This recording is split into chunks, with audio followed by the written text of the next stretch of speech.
তখনই কিন্তু দেখুন, এই দেখুন দেখুন কীভাবে জলটা বাইরে পড়ে যাচ্ছে। গাছের পাতা হলুদ হয়ে গাছটা মারা যেত, সেই সমস্যাটা কিন্তু আর হবে না।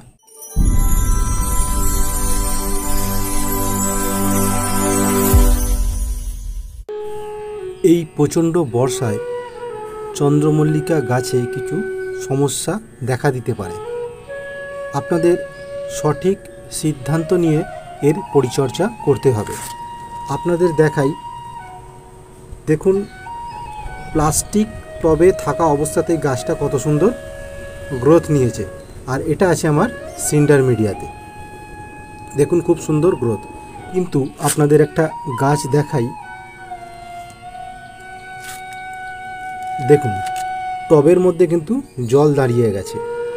আর একটা জিনিস আপনারা লক্ষ্য করলে বুঝতে পারবেন, দেখুন এই পাতাটা কিন্তু সিগন্যাল দিচ্ছে যে গাছের সমস্যা আছে। দেখুন ভালো করে দেখলে বুঝতে পারবেন, পাতাটা কিন্তু আস্তে আস্তে হলুদ বর্ণ ধারণ করছে। এবারে আপনারা কি করবেন, যখনই দেখবেন যে পাতাটা হলুদ বর্ণ ধারণ করেছে, পাতাটা আস্তে আস্তে হলুদ হয়ে যাচ্ছে, পুরো গাছ আস্তে আস্তে হলুদ হয়ে যাচ্ছে, তখন আপনারা কি করবেন, এপসম সল্ট স্প্রে করবেন। কিন্তু গাছের এটা প্রয়োজন নয়, এটা এপসম সল্ট বা ম্যাগনেসিয়াম সালফেট দিলে কিন্তু এই সমস্যার সমাধান হবে না। আপনাকে বুঝতে হবে যে গাছটার কি সমস্যা হচ্ছে। এখানে দেখুন টবে যে জলটা দাঁড়িয়ে আছে, এই জলটার জন্যই কিন্তু এই গাছের পাতা কিন্তু হলুদ হয়ে আসছে। যদিও এটা সিন্ডার মিডিয়াতে তৈরি, তার সত্ত্বেও কোনো কারণবশত এর ড্রেনেজ সিস্টেমটা লক হয়ে গেছে। সিন্ডার মিডিয়া থাকা সত্ত্বেও টবেতে কিন্তু জল দাঁড়িয়ে যাচ্ছে। তাহলে আমাদের এখন কি করণীয়, আমাদের একটা এই ধরনের ছুচালো কিছু নিতে হবে। আমি নিয়েছি একটা তুলি। এই তুলির পিছন দিক দিয়ে ঠিক এই টবের তলায় যে এখানে হোলটা আছে, সেইখানে সামান্য একটু এই ব্লকেজটাকে আপনাকে ঠিক করতে হবে। এই তুলির পিছনের অংশটা আপনারা একটু এই টবেতে প্রবেশ করাবেন। প্রবেশ করার সাথে সাথেই দেখবেন এই জলটা আস্তে আস্তে, দেখুন তুলির তলা দিয়ে আস্তে আস্তেই এই জলটা কিন্তু টপ টপ করে পড়ছে।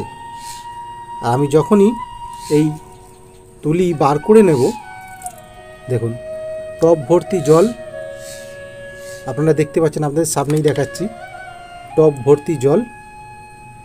দেখুন টবের জল কিন্তু খালি হয়ে গেল, টবে কিন্তু একটুও জল নেই।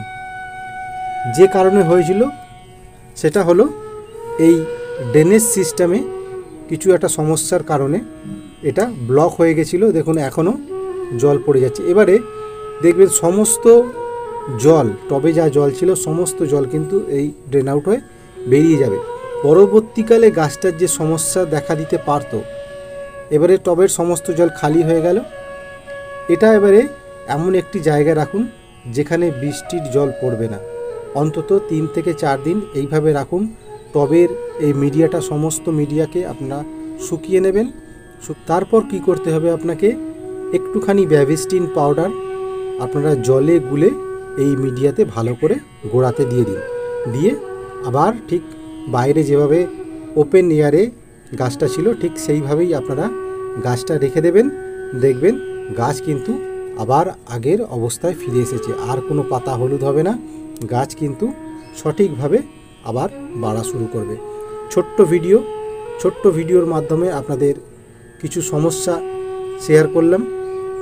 যদি ভিডিওটা ভালো লাগে অবশ্যই একটা লাইক করবেন, পাশে থাকবেন এবং নোটিফিকেশান বেলটি প্রেস করে অলে ক্লিক করে রাখবেন, তাহলে ভিডিওর আপডেট পেতে আপনাদের সুবিধা হবে।